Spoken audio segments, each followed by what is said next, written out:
privilégio que nós temos, não é, meus irmãos?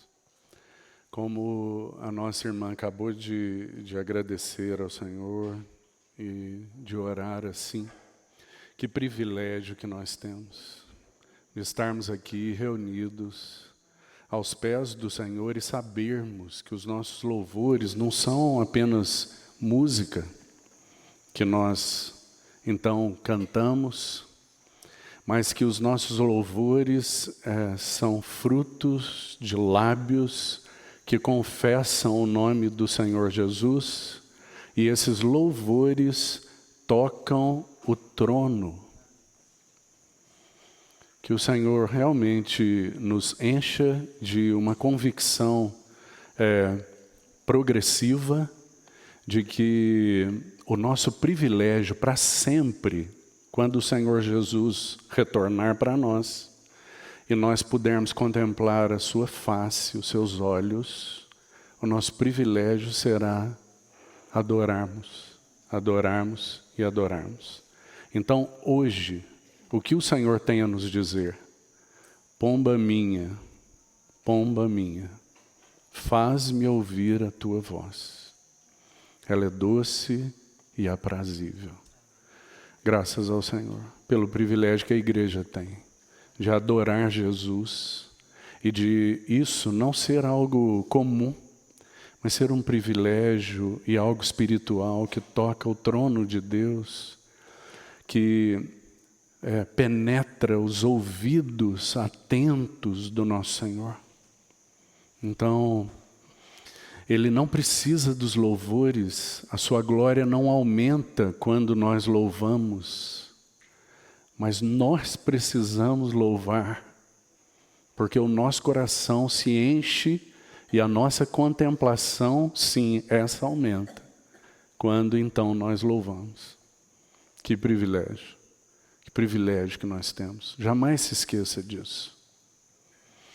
Vamos ler então alguns versos do capítulo 3. Vamos ler os versos de 1 a 21, os versos que temos lido. Preste bastante atenção, concentre-se, porque a simples leitura da palavra, irmão, deixa-me dizer uma coisa. Quando o povo de Israel estava a restaurar aquela nação que estava absolutamente destruída, então eles foram agraciados com aquele decreto, agraciados por Deus com aquele decreto para voltarem para reedificar a cidade. Então, quando a cidade começou a ser reedificada, então tem todas aquelas fases de restauração. Uma das coisas principais que foram restauradas, e isso está registrado no livro de Esdras e também de Neemias, é o lugar da palavra de Deus que estava perdido na convicção, na vida cotidiana, no dia a dia daquele povo. A palavra de Deus estava perdida. Mas então eles tiveram uma oportunidade. Novamente, Deus trouxe a sua palavra para o lugar adequado, central na vida daquele povo.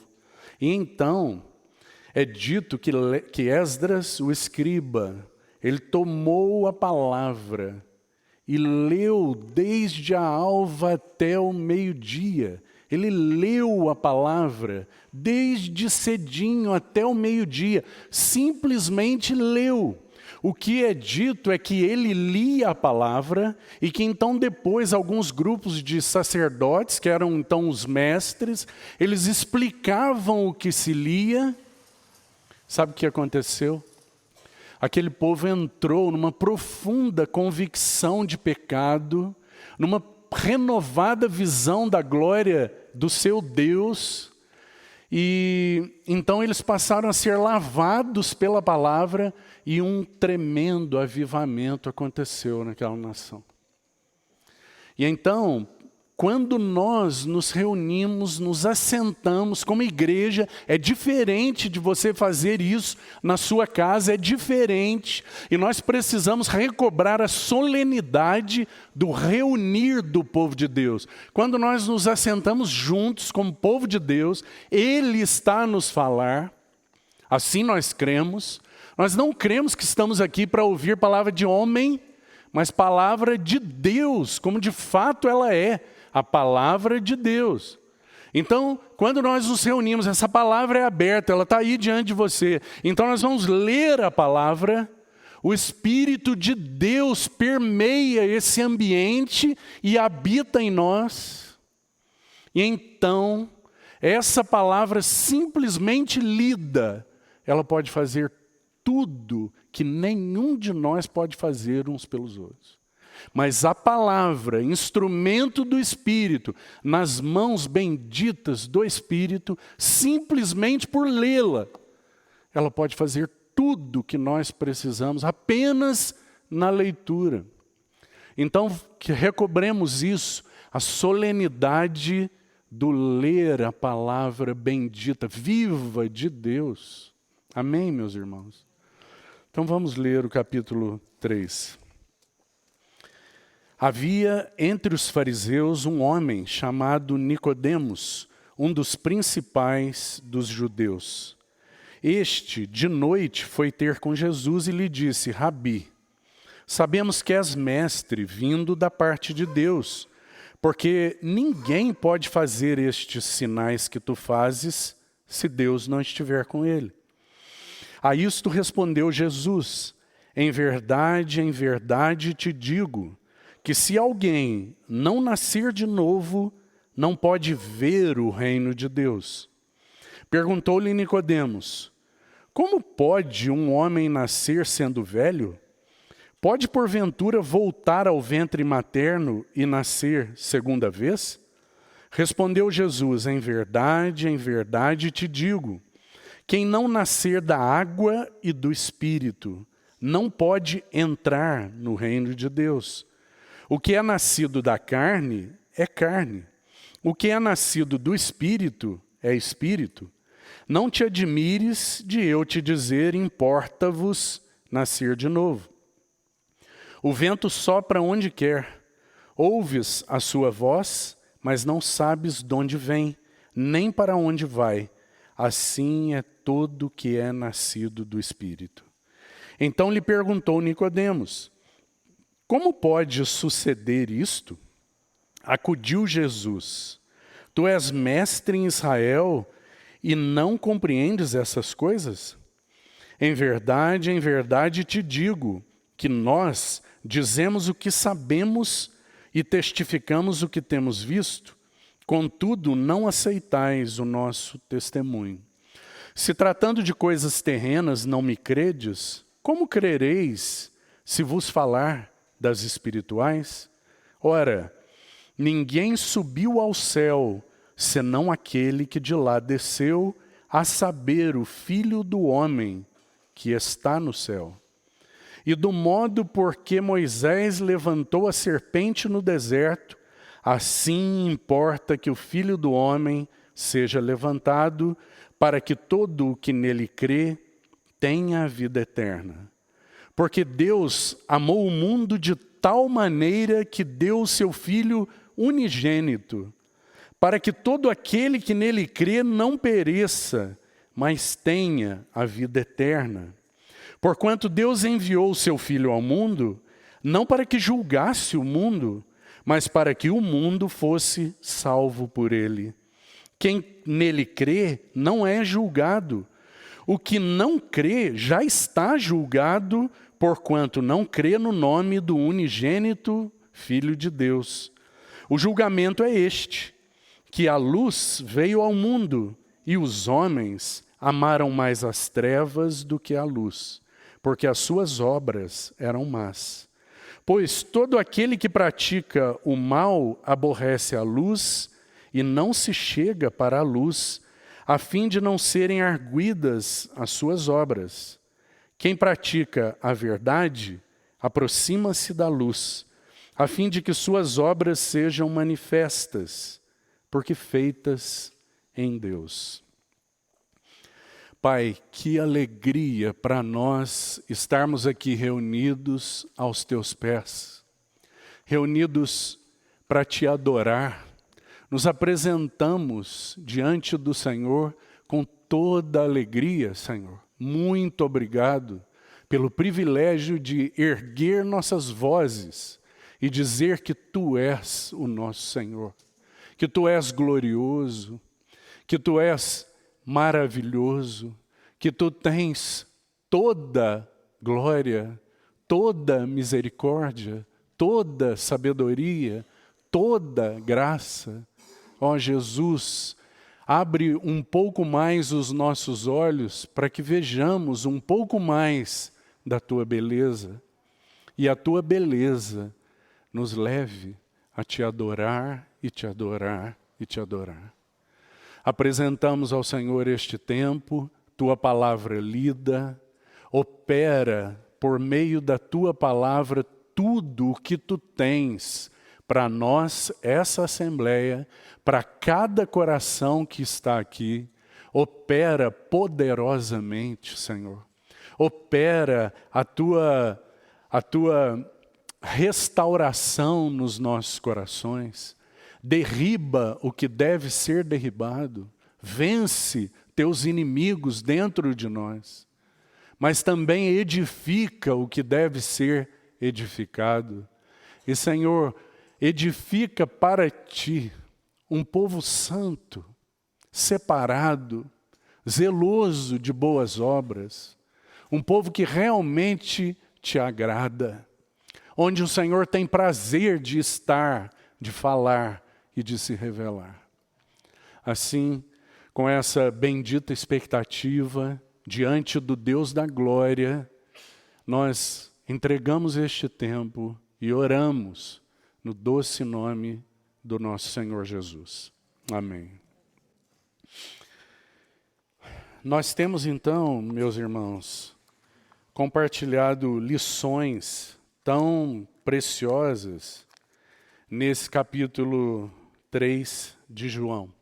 Já dissemos para os irmãos, muitas coisas já foram ditas a respeito desta nota, desse assunto fundamental do capítulo 3. O nascer de novo, essa necessidade imprescindível de todo homem, e essa obra sobrenatural do Espírito Santo de Deus, que opera vivificando o espírito do homem pecador, morto em delitos e pecados, completamente alienado, separado de Deus. Essa era a nossa história, e glórias ao nome do Senhor por isso. Essa era a nossa história. Nós estávamos separados, condenados, nós estávamos alienados, mas o Senhor Jesus nos encontrou. E cada um de nós sabe bem o que isso significa. Por quê? Porque nós fomos transformados em filhos de Deus, nós fomos transportados do reino das trevas para o reino da sua maravilhosa luz. Nós fomos trazidos do império das trevas para o reino do Filho do seu amor. E que bendita, então, salvação é essa. Agora, o capítulo 3, então, o Senhor Jesus vai apresentar essa verdade tão amplamente ensinada no Novo Testamento a respeito da regeneração. Então, irmão, eu queria que você olhasse com cuidado aí para seguirmos. Primeiro, apenas a título de uma breve reconsideração, primeiro que você olhasse para o verso 5, em que o Senhor Jesus diz novamente, após ter dito no verso 3, que importa o nascer de novo, para então o questionamento de Nicodemos. Agora, no verso 5 ele diz assim, respondeu Jesus, em verdade te digo. Nós já dissemos a importância dessa expressão. Em verdade, isso significa que todas as vezes que você ler isso nesse evangelho, você precisa dar atenção, porque o Senhor Jesus irá falar algo muito importante, crucial, algo fundamental. Então, o Senhor vai ensinar a respeito do novo nascimento. Em verdade vos digo, verso 5, quem não nascer da água e do Espírito não pode entrar no reino de Deus. Então, parafraseando, e para nós retomarmos daqui, parafraseando o Senhor, é como se o Senhor dissesse para eles: olha, vocês têm ouvido, têm participado do ministério de João Batista, que tem anunciado a vocês, que disse claramente a vocês que ele batiza com água. E aquela água, então, fala da necessidade de arrependimento. Mas ele mesmo, além de dizer isso a vocês, deixou muito claro que ele apenas anunciava a vinda de outro, do noivo, que então batizaria com o Espírito Santo. E então, é como se o Senhor estivesse a dizer para eles: se vocês não compreenderem tudo que está envolvido naquilo que o batismo por água de João representa, na realidade espiritual anunciada por ele, a necessidade de arrependimento, a convicção de pecado, de inadequação.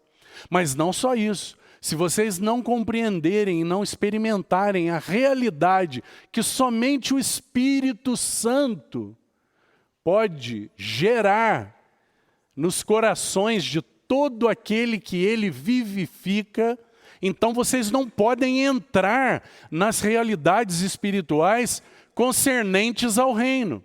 E a partir daí o Senhor começa a tratar com eles do que significa nascer da água, arrependimento, mas nascer do Espírito, regeneração, obra sobrenatural, inexplicável. Nós somente podemos entender algumas coisas do que significa esta obra de novo nascimento.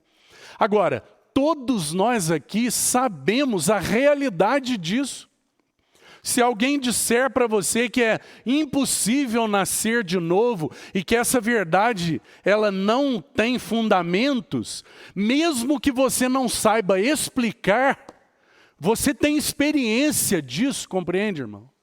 Porque você foi vivificado pelo Espírito de Deus. Então agora, quando aquelas coisas concernentes ao Espírito de Deus, aquelas coisas celestiais, agora tocam o seu coração. Agora arde o seu coração quando a palavra de Deus é pregada, quando a palavra de Deus é lida. Agora há um desejo de comunhão no teu coração com Deus. Agora há um desejo de se dobrar e orar a Deus e manter comunhão com Ele. Por quê? Porque nós nascemos de novo. E essas são evidências da vida de Deus naqueles que foram vivificados pelo Espírito. Agora, irmão, nós podemos experimentar isso e vivermos uma vida tão inadequada que essa realidade tão tremenda vai sendo sufocada. E nós vamos perdendo a vitalidade dessa relação, dessa união, que então foi estabelecida pelo Espírito entre nós e o nosso Senhor. Porque o Senhor vai dizer, o que é nascido da carne tem uma relação com a carne. Você se parece com seus pais. Você tem características dos seus pais, porque você faz parte da prole deles. Então o que é nascido da carne é identificado com a carne. Mas o que é nascido do Espírito, graças ao Senhor, é Espírito. Então agora existem características que têm que ser vistas nas nossas vidas. Por quê? Porque nós temos novo nascimento. E agora nós temos identificação com o nosso Pai Celestial, meu irmão. Agora nós precisamos aprender progressivamente a viver uma vida naturalmente, porque o nosso pé está na terra, mas uma vida naturalmente sobrenatural. Porque agora nós somos também homens espirituais. Graças ao Senhor. porque essa é a realidade. Mas nós podemos, vivendo essa dualidade de naturezas, porque em nós ainda temos uma velha natureza, carne pecaminosa. Nós somos pecadores que foram salvos pela graça e que receberam uma nova vida para vivermos em novidade de vida. Certo, meu irmão? Está compreendendo até aqui? E na medida em que essa vida que agora nós temos pela fé em Jesus, por estarmos unidos a Ele, então agora nós podemos viver uma vida espiritual. Agora, o maior contrassenso das nossas vidas, a maior inadequação da vida de alguém que nasceu de novo é viver uma vida puramente natural, puramente carnal, entregue aos desejos da carne, às vontades da carne. Compreende, irmão? É por isso que o Senhor, quando olha para nós, Ele espera ver um povo que agora tem todas as qualificações dadas por Ele, por sua vida nova, para viverem uma vida agradável a Ele. Então agora, este povo pode viver esta qualidade de vida, eu e você. É a isso que o Senhor nos chamou. Então, por conta dessa identificação, nós somos agora estes, que podem adentrar as realidades espirituais, as realidades celestiais. Então agora, o que é celestial, você passa a compreender. Você passa a se assentar numa reunião como essa e perceber os movimentos do Espírito. A perceber a presença de Jesus passeando por meio dos candeeiros. A perceber o toque do Senhor em cada coração. A estender suas mãos pela fé e tocar a orla das vestes do teu Salvador. Você pode se assentar aí no início dessa reunião e dizer: Senhor, eu estendo agora os meus pés e peço para que Tu laves os meus pés da poeira desse mundo, para que eu possa Te ouvir com mais clareza e nitidez, para que eu possa Te adorar com mais liberalidade. Compreende isso, irmão? Por que essas não são só metáforas para nós? Elas são realidades espirituais. Por quê? Porque você e eu nascemos de novo. Por que estou dizendo isso? Porque senão nós ficamos 20, 30 anos repetindo essas coisas como se fossem palavras mágicas, mas sem compreender a realidade. Senhor Jesus, bendito sumo sacerdote, lava os meus pés. Ô, irmão, você não compreende que isso acontece espiritualmente? Por quê? Porque nós agora nascemos de novo. Nossa vida é uma vida espiritual. Então nós podemos perceber e tocar o nosso Senhor. Compreende, meu irmão? Nós realmente, eu não estou dizendo para você nada místico aqui. Eu estou falando de algo espiritual. Agora, se nós não formos um povo que compreende, que adentra as realidades espirituais, então a chance de nós nos tornarmos religiosos é imensa. Imensa. Porque nós começamos a repetir as coisas.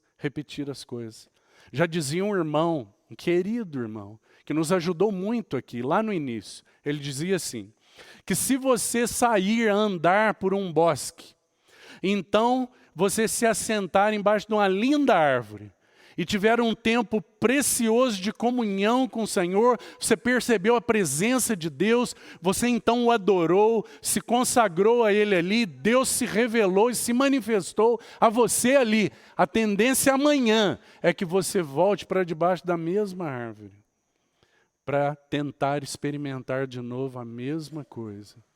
Porque essa tendência religiosa, ela ocorre nas nossas vidas com muita força, irmão. Então nós começamos a repetir coisas para ver se elas funcionam como uma mágica. As vidas não se adequam, mas as palavras são repetidas. Compreende isso, irmão? O que o Senhor deseja? O Senhor deseja que nossos corações estejam absolutamente conectados com Ele, em uma vida orgânica, espiritualmente orgânica, onde nós adentremos as realidades do reino de Deus. Então o desafio para nós, quando lemos algo assim, é olharmos e falarmos, puxa, o Senhor está falando para Nicodemos de ver e entrar nas realidades espirituais. Eu já nasci de novo. Eu tenho visto e eu tenho entrado. Quando o assunto é algo celestial, é um assunto que me agrada, eu tenho conteúdo nesse assunto, é algo que eu conheço, eu percebo, eu tenho experimentado, eu entro e vejo as realidades do reino de Deus na minha vida, no meu dia a dia. Se não for assim, irmão, se a resposta para isso for negativa, então realmente nós precisamos nos arrepender e retomar as nossas vidas com o Senhor conforme o chamamento que o Senhor nos fez.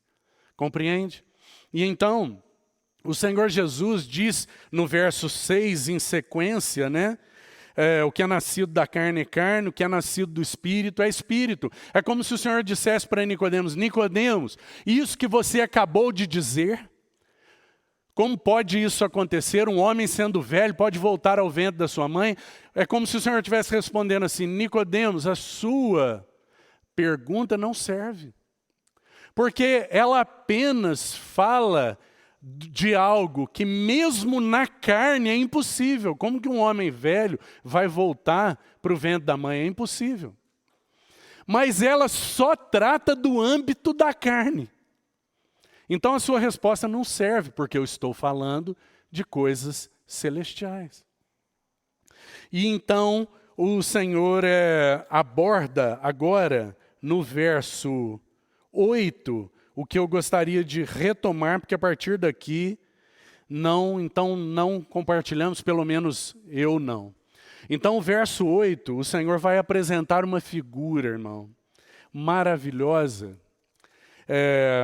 para esse processo do novo nascimento, para que nós compreendamos algo a respeito do novo nascimento. Mas veja, talvez seja muito importante nós compreendermos algo. Quando o Senhor faz uma comparação, ele toma um exemplo, uma ilustração, o vento, para ilustrar o Espírito. Mas não apenas para que nós conheçamos as características do Espírito, isso também. Mas ele toma esse exemplo para que nós compreendamos que os que nascem do Espírito, eles recebem da parte de Deus características espirituais. Porque agora são nascidos do Espírito. Então agora aquelas características misteriosas do Espírito, aquelas características poderosas do Espírito, elas podem ser vistas na vida daqueles que são habitados pelo Espírito. Então eles sim têm agora capacidade de discernir, capacidade de enxergar além do que os olhos naturais enxergam. Capacidade de perceber além do que o homem natural pode perceber, seja ele o homem mais inteligente que você conheça. Por quê? Porque o Espírito de Deus veio habitar em nós. Então o Senhor vai tomar aí o vento e essa figura para nos ajudar a compreender algo. Então, primeiros dois aspectos aí principais que eu queria destacar para você é que ambos, tanto o vento quanto o Espírito, e aqui vale nos lembrarmos, irmão, aquilo que já foi dito. A palavra grega para vento e para Espírito é a mesma. O que o tradutor tem que fazer é ter o cuidado de discernir de onde ele vai aplicar a palavra vento e a palavra espírito na hora de traduzir, porque a palavra grega é a mesma, certo? Agora, quando o Senhor então toma essa figura, ele procura salientar na consciência daqueles que estão ouvindo, pelo menos duas coisas muito importantes relacionadas ao vento e ao espírito. Então, essas duas coisas são, ambos são, tanto o vento quanto o espírito, são soberanos nas suas atividades. Então, essa é a primeira coisa. E a segunda é que ambos, tanto o espírito quanto o vento, são misteriosos nas suas operações. Então, nós vemos características de soberania e de mistério no espírito, que o vento é uma figura que nos ajuda a compreender isso. Por quê? Como nós já sabemos, as expressões que o Senhor usa aí apontam para isso. Então, olhe comigo aí para o verso 8. Ele usa primeiro a expressão onde quer. O vento sopra onde quer. Isso indica o quê, irmão? Soberania. Soberania. O Senhor está usando uma figura para explicar algo do Espírito. O que ele quer dizer? O que é importante para nós? É conhecer o vento? Claro que não. É conhecer o Espírito. E o Espírito é soberano. Por quê? Porque ele age onde quer.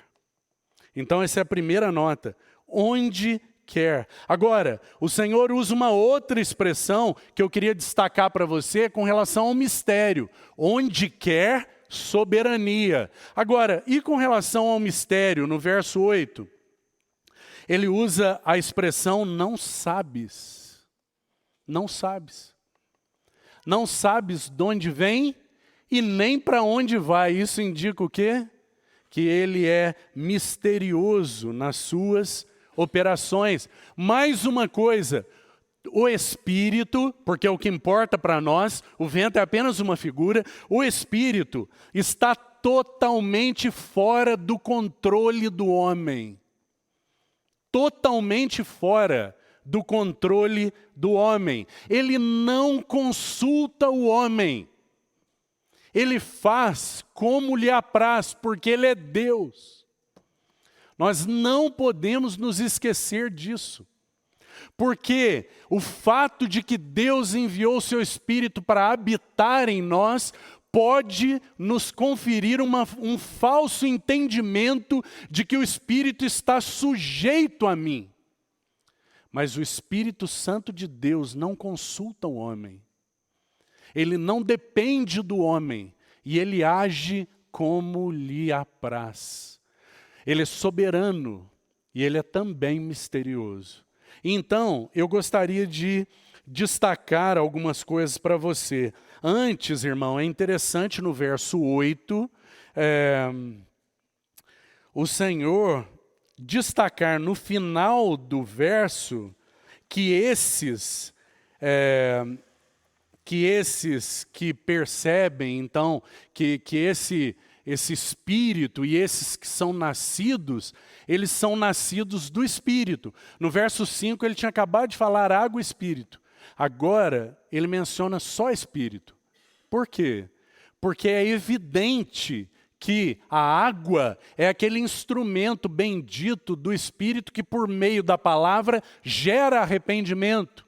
Então é instrumento para regeneração, mas a obra sobrenatural é do Espírito, totalmente dele, absolutamente realizada por ele.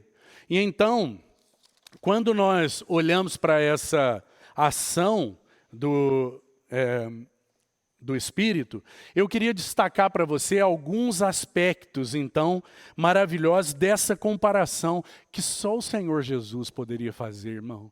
Isso é uma coisa absolutamente tremenda. Só o mestre dos mestres poderia fazer uma comparação como essa. Então o Senhor vai falar do Espírito usando o vento. E eu queria destacar algumas características para você. Primeiro, irmão, o vento é irresistível.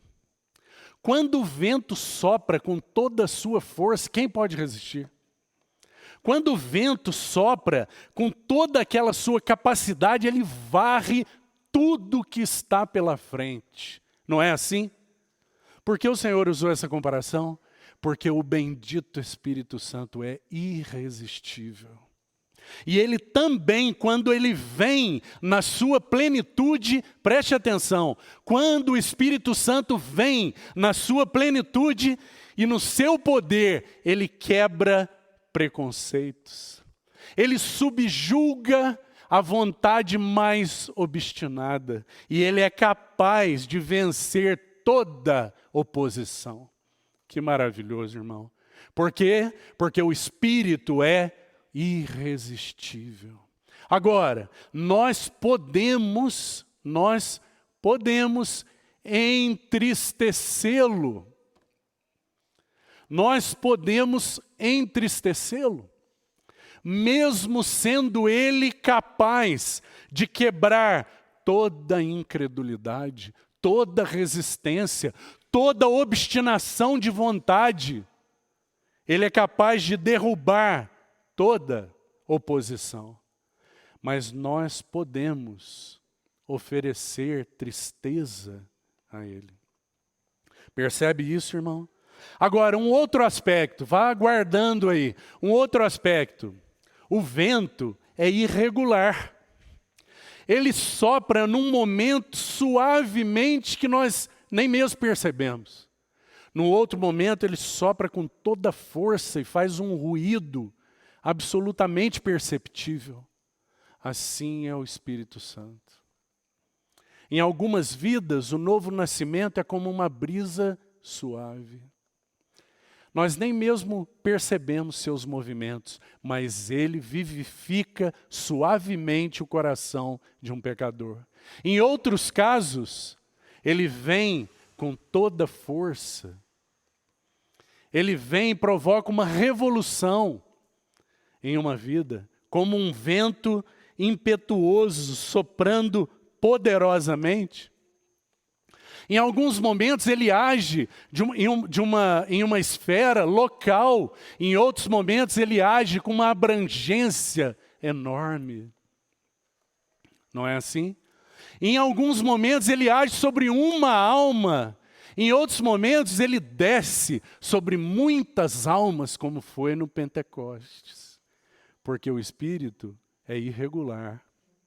E me perdoe usar essa palavra, mas é apenas para que você compreenda.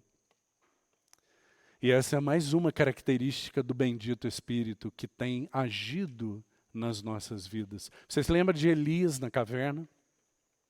Elias teve uma experiência assim. Muitas coisas e ele então não pôde perceber o Senhor naquele terremoto, naquele redemoinho, mas num cicio suave. Porque assim o Espírito fez na experiência dele. Então ele pôde perceber o mover de Deus, o falar de Deus. Dessas coisas nós temos tido experiência, irmão. Nós somos um povo experimentado nos movimentos do Espírito. Porque o que é nascido do Espírito é Espírito. Nós temos sido esse povo experimentado. Então esse é o segundo aspecto. Terceiro, o vento é invisível, assim como o Espírito. Nós não vemos, mas nós conseguimos perceber nitidamente o seu sopro. É sensível a sua manifestação, não é assim? Nós temos sido experimentados nisso. Você nasceu de novo. Você tem conhecido e tem percebido o bendito e invisível Espírito. Mais um aspecto, ele é insondável. O Espírito é insondável, assim como o vento. O vento desafia a inteligência dos homens até hoje. Os homens não sabem calcular como é o vento, de onde ele vem, para onde ele vai, qual é o seu caminho, a sua rota. Os homens não conseguem calcular. Por quê? Porque ele é insondável. E o Espírito é insondável. O Espírito perscruta as grandezas de Deus, as insondáveis riquezas do nosso Cristo. Então ele é insondável, ele não pode ser dominado. Ele tem suas operações secretas. Ele age secretamente nos nossos corações, na sua igreja. Que maravilhoso, irmão. Que misteriosos são os seus trabalhos. Mas nós temos então percebido isso ou não? Nós somos um povo que deveria ser espiritual e que então essa deveria ser a característica mais nítida para nós. O mover do Espírito, o passear do Espírito, o falar do Espírito, o agir do Espírito. Essas coisas deveriam ser absolutamente familiares para nós. Elas têm que ser familiares, porque é para esse reino celestial que nós fomos, então, separados e salvos. Então o Senhor tem nos preparado para aquele dia em que nós adentraremos realidades espirituais mais profundas do que aquelas que temos desfrutado agora, aqui, hoje. Compreende? Então, mais ainda a respeito do Espírito. O Espírito é indispensável, irmão. Indispensável. Sem o vento que então sopra sobre a face dessa terra, essa terra murcharia. O Espírito é indispensável na vida da igreja e na vida de todo que nasceu de novo. Ele é indispensável. Sem ele, a nossa vida murcha. Sem o soprar do Espírito, sem o falar do Espírito, sem as orientações desse Paráclito que nos toma pela mão, que é aquele que sabe das nossas fraquezas, aquele que sabe levar nossas orações, porque nós não sabemos orar como convém, mas ele sabe traduzir nossas orações em linguagem espiritual ao trono do nosso Deus. E ele sabe trazer as realidades de Deus para a nossa compreensão, para cada um de nós. O Espírito é indispensável. Indispensável. Essas características benditas do Espírito, mas sem o Espírito não poderia haver nenhuma realidade espiritual, nenhuma vida espiritual. Ele é indispensável. Mas não só isso. Mais um aspecto, o vento é revigorante. Irmão, nós teríamos tantas coisas para falar a respeito disso, mas eu queria só destacar esses pontos para você, porque eles apontam para tudo que o Novo Testamento fala a respeito do ministério do Espírito.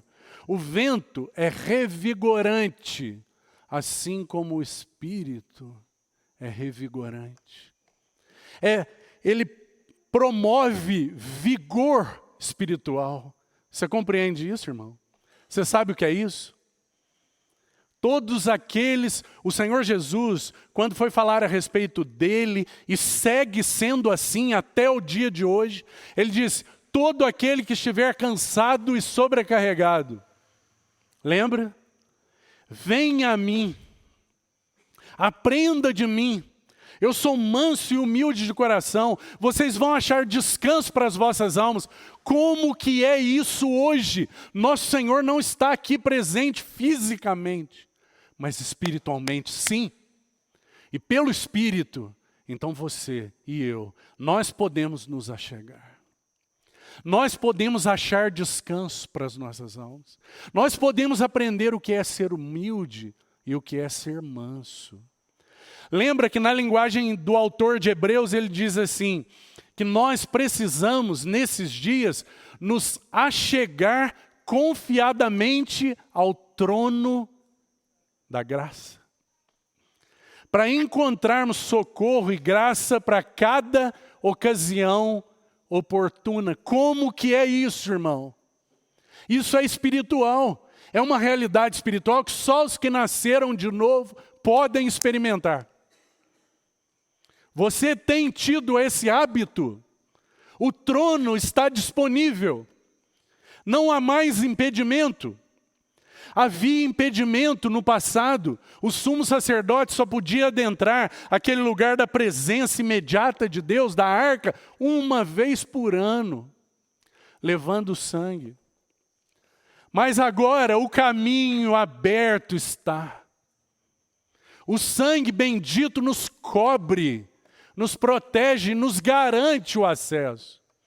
Então agora, pelo Espírito, porque é Ele, a unção que dele recebestes, essa vos ensina sobre todas as coisas. E qual é uma das coisas que Ele nos ensina?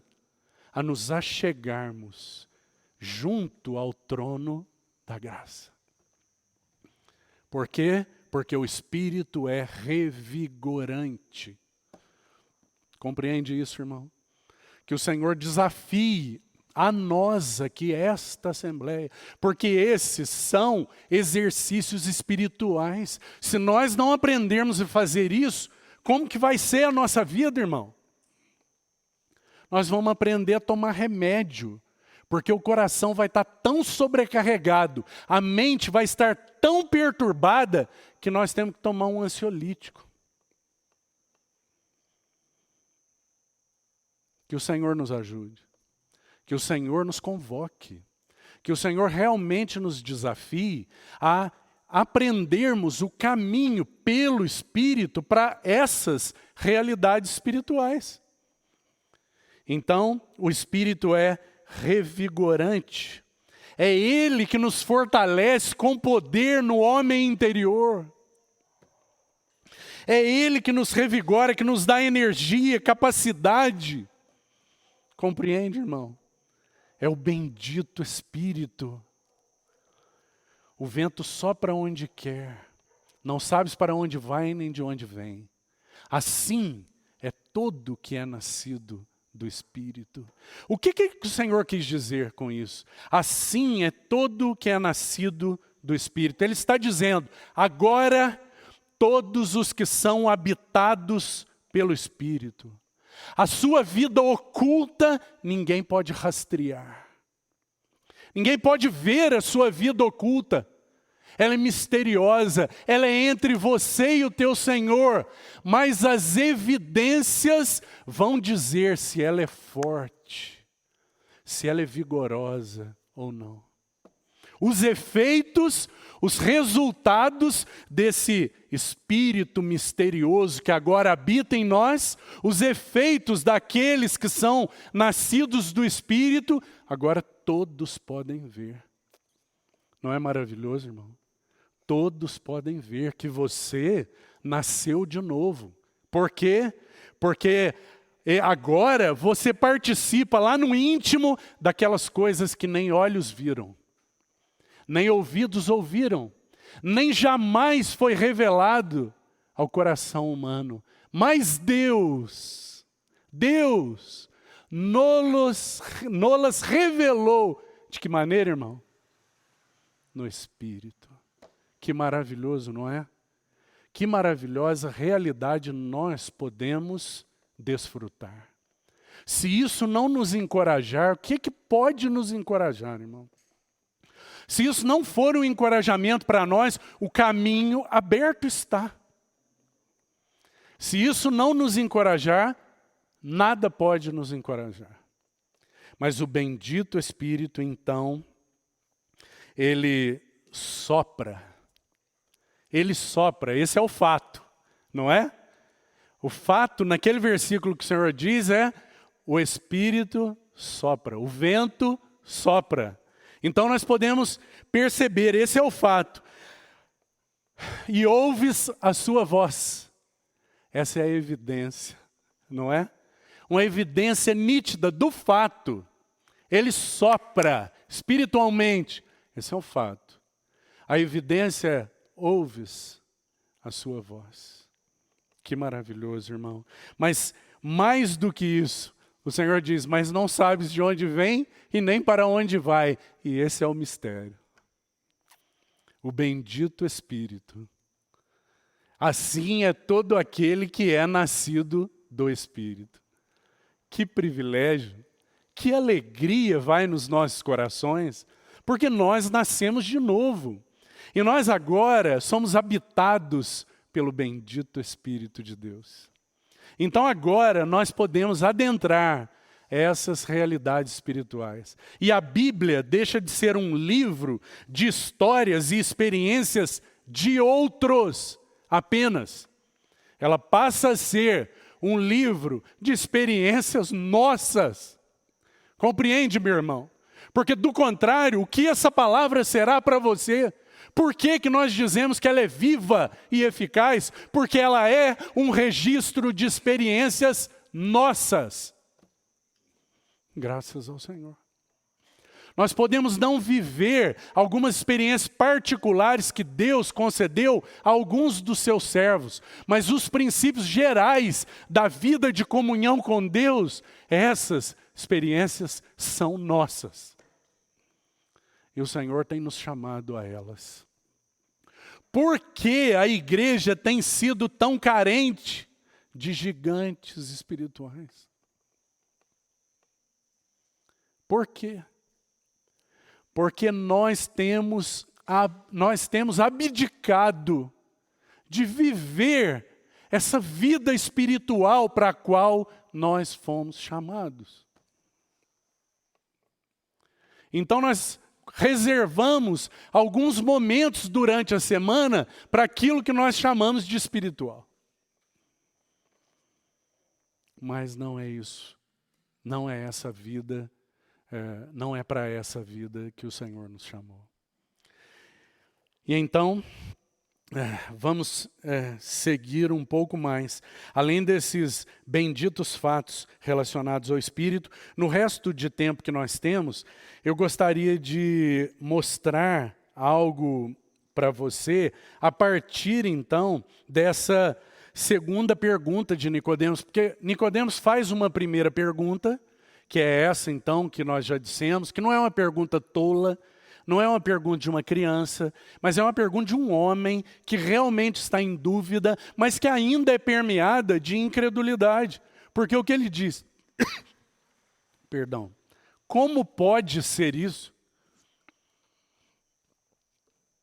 É assim que ele aborda. O resumo da primeira pergunta é: como que é possível? Como que isso pode acontecer? Mas a segunda pergunta dele é uma pergunta mais... é uma pergunta com um passo além. Ele, no verso 9, perguntou Nicodemos: como pode suceder isso? Agora, parece que Nicodemos está mais interessado no processo. Primeiro ele diz: é possível isso acontecer? Agora ele diz: como pode suceder isso? Parece que agora ele realmente está interessado no processo.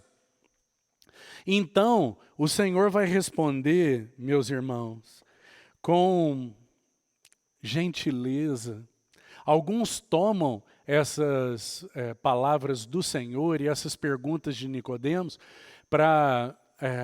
então, fazerem exortações severas, que nós nunca devemos ter essa postura diante da verdade, mas o Senhor vai responder de uma maneira tão gentil para Nicodemos, então, indo mais profundamente no coração desse homem, então, trazendo à luz mais coisas maravilhosas a respeito dele. Porque os que nascem de novo para quê, irmão? Qual é a finalidade do novo nascimento? É abrir os olhos daquele que estava cego para o Salvador, para o Senhor Jesus. A finalidade é essa. Não é abrir os olhos para que agora seja um sábio, não é nada disso. O que nasce de novo, ele nasce do Espírito para ver a Jesus como ele realmente é. Então, o Senhor Jesus vai responder a essa pergunta gentilmente, com ternura, a esse como do Nicodemos. E aqui eu queria sugerir para você que o Senhor Jesus ele vai mostrar para Nicodemos esse como em 3 movimentos muito preciosos, que estão então registrados nessa parte final do texto. Mas antes, eu gostaria que nós olhássemos para o verso 13, porque esse verso 13 é um verso muito especial dentro desse capítulo 3. Então o verso 13 diz assim: ora, ninguém subiu ao céu, senão aquele que de lá desceu, a saber, o Filho do Homem que está no céu.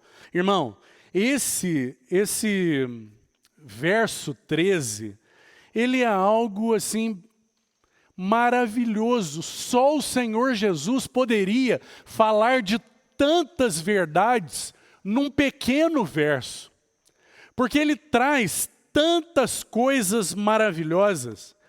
O Senhor Jesus, ele se apresenta como, guarda essa expressão, o revelador fiel das coisas celestiais. Até ali o povo havia recebido, os homens, eles tinham tido alguma revelação da parte de Deus. Então eles tinham recebido o tabernáculo, eles tinham os profetas, eles tinham Moisés, eles tinham a lei, eles tinham João Batista. Até ali, o testemunho havia sido dado de alguma forma por esses. Mas agora Deus levanta um revelador fiel na pessoa do seu Filho. Aquele que ia trazer as realidades celestiais, as coisas celestiais, através de uma função exclusiva. As realidades celestiais agora, no Filho, elas seriam trazidas de uma maneira exclusiva e com toda confiabilidade. Pense nisso, irmão. E essa exclusividade e essa confiabilidade se baseava em um único fato. O Verbo se fez carne. Se baseava em um único fato. Ele desceu do céu. Então, esse verso, ele vai falar de grandezas tremendas. Ele vai dizer, aquele que desceu do céu, que é o revelador fiel de todas as realidades celestiais, de forma exclusiva e com toda confiabilidade. E esta confiabilidade ela é ratificada, porque ele desceu do céu. Agora, o verso vai dizer mais do que isso. Ele vai dizer, ele desceu do céu e como Filho do Homem, ele está no céu mesmo estando na terra. Pensa nisso, irmão. O fato dele ter descido do céu não anula a sua divindade e a sua contínua comunhão com o Pai. Coisa tremenda. Agora, eu queria destacar para você algumas coisas que estão reveladas aí. Primeiro, a sua pré-existência. O Senhor Jesus está falando da sua pré-existência. Ele existe antes do fato de ter se encarnado. Porque aquele que desceu do céu, o que vocês estão vendo aqui é esse pequeno momento em que o Verbo eterno, pré-existente, se fez carne. Então isso está embutido nesse versículo. A sua pré-existência, mas a sua encarnação. Aquele que desceu do céu, isso é encarnação. Terceiro, a sua comunhão contínua com o Pai. Aquele que desceu do céu, e ele diz aí, o Filho do Homem desceu, está na terra, o Filho do Homem que está no céu. A sua comunhão contínua com o Pai. Esse é o terceiro aspecto, tremendo. Quarto, a sua singularidade e o seu direito exclusivo de revelar as coisas celestiais. É exatamente o que foi dito. Tudo que anteriormente foi dito tem uma única finalidade. Esse momento, o momento em que aquele que é singular e que é exclusivo na revelação de Deus se manifestou. Então esse é o quarto passo. E o quinto aspecto é a nossa obrigação, preste atenção, a nossa obrigação de receber tudo que foi revelado, simplesmente porque Ele as revelou. Tudo isso está contido nessas poucas palavras. Já pensou nisso, irmão? Que coisa maravilhosa, impressionante. Agora vamos aos 3 movimentos, então, para nós encerrarmos. Primeiro movimento, verso 14. O Senhor está respondendo ao como de Nicodemos com ternura, com amor e com gentileza. Então, nós não podemos tomar aquela expressão do verso 12. Olha, se eu falar das coisas celestiais, você não vai entender, porque você não está entendendo nem as terrenas. É claro que o Senhor vai falar de coisas celestiais. E é evidente que as realidades celestiais, elas têm expressão terrena. Ele estava falando de batismo, por exemplo, com água. O batismo é algo celestial, mas que tem uma expressão terrena. Compreende, irmão? O novo nascimento, ele estava usando como exemplo o nascimento, para que então fosse entendida uma realidade que é do céu. Ele vai continuar falando de realidades celestiais.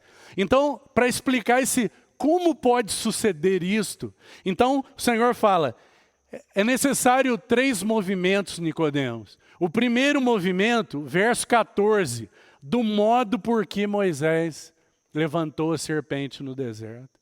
Então, esse é o primeiro movimento. Aquela serpente de bronze, ela representava a causa da doença. Aquela serpente representa o pecado que corre em todas as nossas fibras. Aquela serpente apontava para a doença do pecado. Mas não só isso. Aquela serpente, ela era apenas um modelo daquilo que o apóstolo Paulo vai dizer em Romanos 8, irmão. Romanos 8, 3. Abra aí a sua Bíblia. Romanos 8, 3. Veja o que Paulo vai dizer aí e veja se não é exatamente o que ocorreu quando o Senhor Jesus foi levantado e que é prefigurado pela serpente de bronze. Romanos 8, verso 3. Porquanto que fora impossível a lei já tinha sido dada. O que fora impossível a lei, porque a lei estava enferma pela carne, a carne estava contaminada. Não adianta dizer para a carne fazer o certo, porque ela não pode. A lei, quando diz o que é certo, ela apenas condena a carne. Porquanto estava enferma pela carne. Isso fez Deus, enviando seu próprio Filho agora, em semelhança de carne pecaminosa. Em semelhança de carne pecaminosa. A serpente levantada, o Filho levantado, a sua elevação é um símbolo da derrota do mal. E um meio de tornar evidente, para que todos aqueles que olhassem para Ele, fossem atraídos por Ele e fossem curados do veneno do pecado. Que maravilhoso, irmão. O levantamento da serpente aponta para o levantamento do nosso Cristo. Ele foi levantado para atrair o seu coração, o seu olhar e o meu olhar. E na medida em que olhamos para Ele, fomos iluminados e nós fomos absolutamente curados do veneno do pecado. Graças ao Senhor. Esse, então, é o primeiro movimento, é aquele olhar que cura. É como se o Senhor dissesse, Nicodemos, isso é possível. Primeiro passo, eu serei levantado para curar você do veneno do pecado. Então, na minha morte, aquela elevação, ela é uma aparente derrota, mas ela fazia parte daquele caminho para o trono. Sem a cruz, não haveria trono. Então ele seria levantado, para que então todos aqueles que o contemplassem fossem curados. Esse é o primeiro movimento. O segundo movimento, verso 16, aí de João. Qual é o segundo movimento? Porque Deus amou o mundo. Então, primeiro, eu serei levantado. Qual é o motivo? Porque Deus amou o mundo. E o grande dom da vida eterna, e o grande amor de Deus que flui para dentro de nós, eles podem ser vistos no fato de que Deus deu o seu melhor. De que Deus deu o seu Filho único, unigênito, por amor, exclusivo amor, que brota e nasce por motivos misteriosos que só podem ser encontrados dentro do próprio Deus. Não podem ser encontrados em nada e nem em ninguém. Mas no próprio Deus, Ele amou o mundo. E então, Nicodemos, a condição para que esse dom da vida eterna e também para que esse amor do Pai encha a sua vida, é que você olhe para mim e pela fé creia que eu fui enviado por Ele. Que maravilhoso, irmão. Esse então é o nosso Jesus, que foi enviado pelo amor do Pai para morrer naquela cruz por nós. E na medida então que nós o olhamos e nos unimos a Ele pela fé, nós recebemos o dom de Deus, que é a vida eterna, e o amor de Deus encheu os nossos corações. E o Senhor estava explicando para Nicodemos, eu serei levantado e você precisa se unir a mim. E esse bendito amor de Deus revelado em mim vai encher o seu coração. Mas há ainda um terceiro movimento, e aqui nós encerramos. E o terceiro movimento está no verso 17. Porquanto Deus enviou o seu Filho. Então esse é o terceiro movimento. Nicodemos, eu fui enviado não para julgar o mundo, mas para salvá-lo. Deus enviou sua luz para realmente invadir as trevas do seu coração e iluminar a sua vida. E essa é a nossa experiência. Nossos corações foram enchidos pelo amor de Deus e as trevas que haviam em nós, elas foram iluminadas pela sua bendita pessoa. Graças ao Senhor, o Senhor Jesus, o nosso amado Salvador, foi enviado por amor de Deus o Pai, para salvar completamente aqueles que por Ele então se chegam a Deus. Graças ao Senhor, pela bendita experiência que eu e você nós tivemos de nascer de novo. Isso nos confere realidade espiritual e vida no Espírito. O que isso significa, irmão? Que os movimentos da carne, eles são muito conhecidos, eles podem ser explicados, eles podem ser conhecidos. Os movimentos da carne são muito familiares. Mas agora, nós fomos chamados para que os movimentos do Espírito sejam então familiares para nós. Sejam conhecidos por nós. Sejam evidentes na nossa vida, povo espiritual que nós somos. Graças ao Senhor, porque aquele menino foi destinado para levantamento. Oh, glórias ao Senhor. Então, quando Simeão olhou para aquele menino, ele disse, Senhor, o Senhor já pode recolher o teu servo, porque os meus olhos viram a salvação, e os seus olhos também viram a salvação, meu amado irmão. E nós então o contemplamos. Ele foi levantado e nós fomos curados. Graças ao Senhor. Que o Senhor siga nos falando ao coração. Podemos ter 2 ou 3 orações agradecendo, breves orações, pelo que o Senhor nos tem falando.